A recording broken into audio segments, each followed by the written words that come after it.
Stevens, Dave Maroney, Matt Glassman, Liz Dawson, Megan Medley, and Ian Rader, each of whom have put in long hours in support of this bill. With that, Mr. Aderholt, I yield to you for any remarks. Mr. Aderholt. Thank you, Mr. Chairman. First, I'd also like to thank the Madam Chair for her professionalism and courteous manner during this process. I have been honored to work with you on this bill, and we've worked very closely together, and I believe in a real bipartisan manner to meet the fundings of the legislative branch. As my first year serving as the ranking Republican on this subcommittee, I've enjoyed the process that we've moved forward over the last several months, including our visits to the different agencies.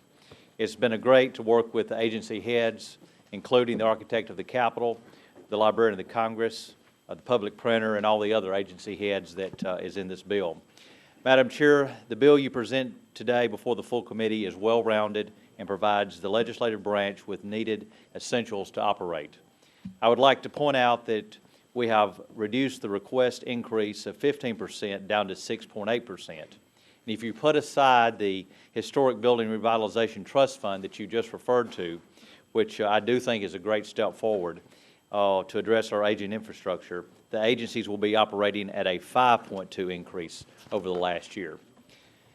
Madam Chair, you've done an excellent job in outlining your recommendations. You have juggled many competing priorities.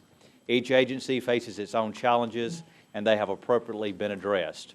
I'm pleased that we're able to fund the top 20 projects for the architect of the Capitol, much-needed technology improvements for the Library of Congress, additional workforce for GAO and CBO to adequately meet congressional demands, a much-needed new voting system for the House of Representatives, and full funding to implement the Capitol Police and the Library of Congress Police merger.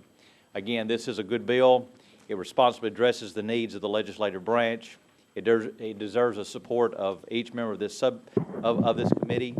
And I look forward to working closely with you and the members of the subcommittees move forward. Also, I'd like to also thank all the staff that's really played really a key behind the scenes. Of course, the clerk of the committee, Mike Stevens, and David Maroney, also on the majority staff.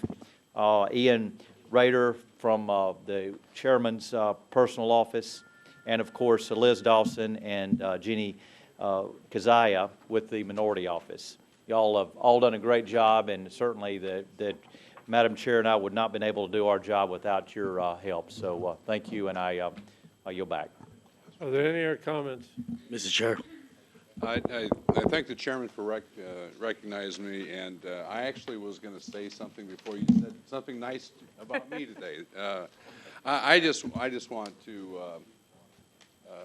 recognize the fact we didn't get a chance last year to bring our bill to the committee, and I didn't have a chance then, and it's a big regret I have.